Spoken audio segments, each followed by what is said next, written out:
So, what if the key to manifesting your deepest desires? What if it wasn't passive wishful thinking at all, but actually a highly disciplined mix of internal energy, maybe physics, and really profound focus? We're diving into some material today well, it takes the law of attraction idea, which often gets simplified, right? And it completely reframes it, makes it sound incredibly rigorous, an internal process. It's a fascinating connection, isn't it, between like ancient wisdom and modern goals. The material we've looked at has these really profound insights, the kind of disciplined thinking you'd expect from deep internal practice. And it's all about how you translate what you want inside into external reality.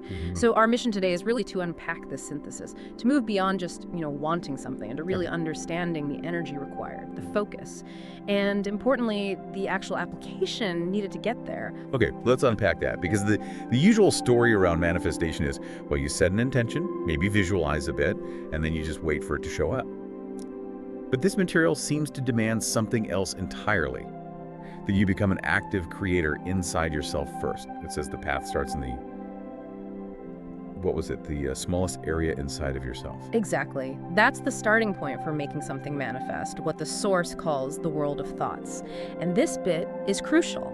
That world is ungraspable. It's known only to you. You're the only one who knows what's truly going on in there. You're the architect. And if that foundation, that internal landscape, is shaky, well, nothing external can really stand on it. Right. That puts all the responsibility squarely back on you, internally. And again. So the goal then is harmony.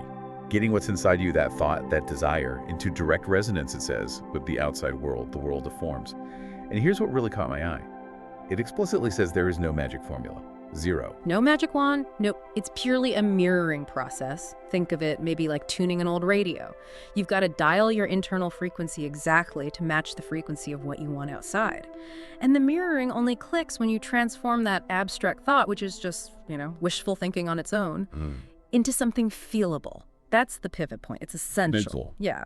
You have to start actually sensing the energy, the fluctuation, the feeling that the accomplished wish would bring into your life. You feel it now, even before it's physically there. Okay, so it's not just ticking a mental box, like, yep, thought about it.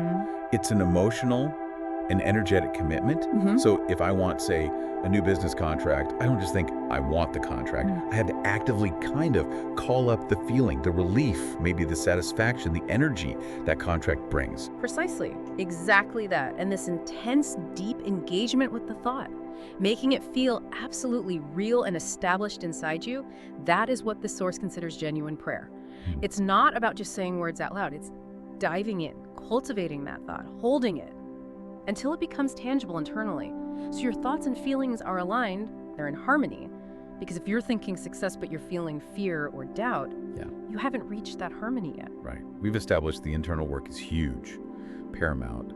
But this often leads to that common mistake, doesn't it? That you do the inner work, get the feeling right, and then just sit back and wait. Absolutely not. And this is where this material really pushes back against those passive ideas about attraction. The rigor here, likely coming from disciplined ancient practices, emphasizes that 100% hard work helps. Manifestation, in this view, demands continuous practice and external effort, even when that internal conviction feels solid. Think of it like this.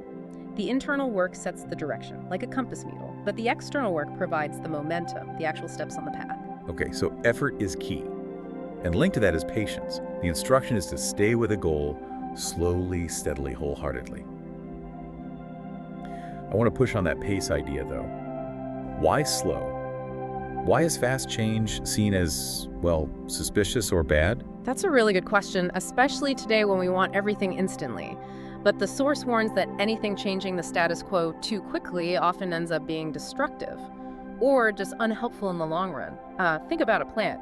If you somehow forced it to grow 10 times faster than normal, its roots wouldn't develop properly, it couldn't support the sudden growth, it would probably just collapse. Real lasting change, the kind that integrates properly, needs time. Time for the whole system around it, your life, your routines, your relationships, to adapt and integrate this new reality. That makes sense. So that idea of wholeheartedness then, it becomes the antidote to rushing things. In this kind of disciplined approach, what does wholeheartedly really mean? It means absolutely no doubt. Zero. Doubt is like static on the radio signal we talked about. It interferes. Just because you don't physically see the result right in front of you yet, that doesn't mean it's absent. Wholeheartedness is when that internal conviction is so complete, so non-negotiable, That the lack of physical evidence right now has zero impact on your inner reality. You know it's done. Okay, found the thought, cultivated the feeling, applied hard work, stayed patient, eliminated doubt. That's a lot. Now, let's shift to the engine driving this. The source points to the heart. Yes, the heart, described as the highest instrument. It's seen as the area that really connects us as humans, and it acts as the highest antenna for broadcasting signals out to the universe. So if your manifestation attempt, your intention, is expressed from the heart, that's considered the most powerful, the most effective way. Interesting. So the heart is the antenna sending the signal. But is it also the magnet, pulling energy in to make it happen? Sounds like it does both. Yeah, precisely. Broadcasting and receiving. And yet, the source even acknowledges this might sound a bit like fluffy terminology if you're coming from a purely scientific view, but the concept is clear. The heart generates the pull. It draws the necessary energy towards you to actually complete the manifestation, which naturally leads to the big question: what kind of energy? What's the fuel for this heart magnet? Right. What is the fuel? Because manifestation clearly needs strong energy. You're changing things, overcoming inertia.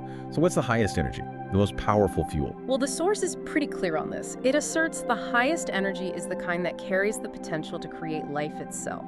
This often gets called love, or sometimes sexual energy, in the sense of raw creative power. Think about the contrast it gives.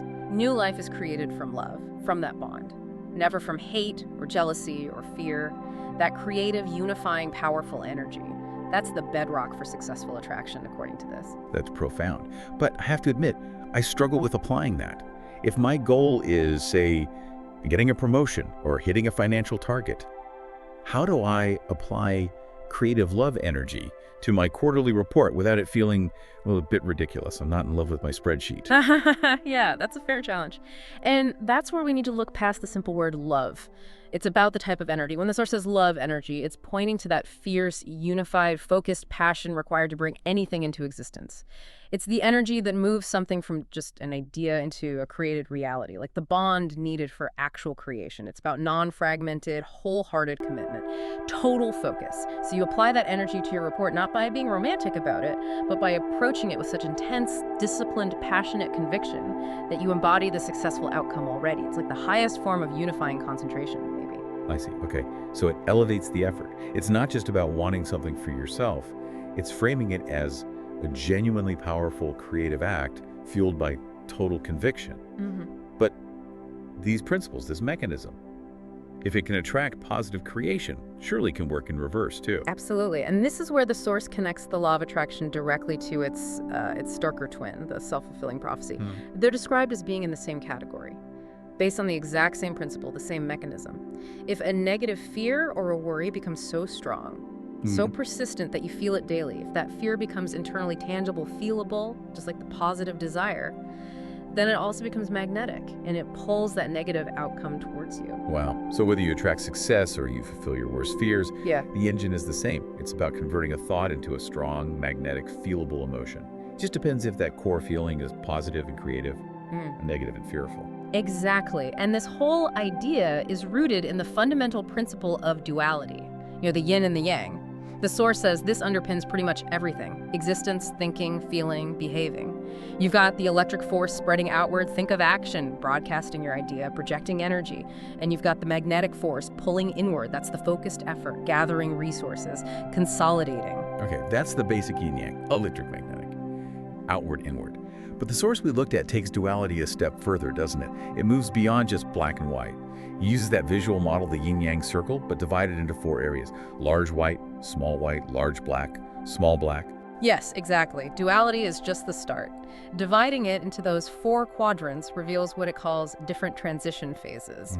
And this model is actually incredibly practical. It shows that when you reach the peak of something, the maximum expression of a quality, like peak career success maybe, or peak physical health, there's really only one direction left to go eventually. Things change. The large white area, maximum expansion, eventually gives way to the small black area, maybe a necessary retreat, a change, even illness. And the cycle continues. Okay, so this gives you, the listener, a way to actually assess where you might be in different areas of your life, which is the whole point application. Let's use that career example. Say you're in the large white phase, career's booming, working crazy hours, winning awards. Right. In large white, you're at maximum electric energy, maximum outward projection and action. You're succeeding, yes. But you might also be expanding beyond what's sustainable long term. So the model suggests what's most probable to happen next. You're likely heading towards the small black area. Now, this transition isn't automatically failure, but it signals that unless you proactively make a change, a forced transition could be coming, like burnout, maybe a family issue demanding attention, or an external market shift. Something forces a contraction. Right, so the small black phase is like a necessary inward turn, magnetic, pulling back. Yeah. Focusing on foundations, maybe rest, rethinking things. Then, as that consolidation deepens, you move into the large black, a period of maybe slower growth, integration, preparation for the next outward push. Exactly. And eventually, from the depth of that consolidation, you hit the small white phase. That's the first flicker of new outward energy. A new idea, a small success, maybe a creative insight. It signals you've completed the consolidation and are ready to expand again. So this cyclical model teaches that nothing stays the same. Every peak contains the seed of the next transition. It's constant flow. This takes these, sometimes abstract, ancient ideas and makes them really practical. A tool for looking at probabilities in your own life. It helps you gauge if you should be pushing outward, being electric, or pulling inward, and consolidating, being magnetic. And that is exactly the ultimate purpose stressed in these teachings. They aren't just for knowing or talking philosophy. They are meant for application now. The lessons were left for future generations. That means you, listening now, to actually use and improve upon. It strongly advises never to just follow blindly. The benefit has to be personal. It has to be practical and useful in your life right now. It really boils down to that core point again, doesn't it? Mental belief. Yeah, if you cannot internally see it or mentally believe you can have something, if you haven't managed to shift that thought into a truly feelable reality inside you, then effectively you've just shut off the possibility. Your own belief system becomes the gatekeeper. Which loops right back to the importance of setting clear goals, grounded in that belief. Success isn't usually an accident. You have to, as the source might imply, speak it into existence internally first. Set those actionable targets, root them in real conviction, power them with that feeling, not just rely on vague ideas about frequencies. Absolutely. If you're not willing to truly internalize that goal, make it feel real, and broadcast it with that wholehearted conviction, you probably won't put in the disciplined effort needed, or even recognize the opportunities when the universe starts pulling them towards you. Makes total sense. Okay, so here's something to really consider based on everything we talked about today. If the highest energy, the fuel for all creation, is described as this unifying power of love, meaning fierce, creative, unified conviction, how drastically might the landscape of your own goals, professional or personal, change? What if you approach every single manifestation effort, not from a place of lack or just wanting, but with that same focused, creative, maybe even loving energy? Now that feels like the kind of thinking that could create true harmony.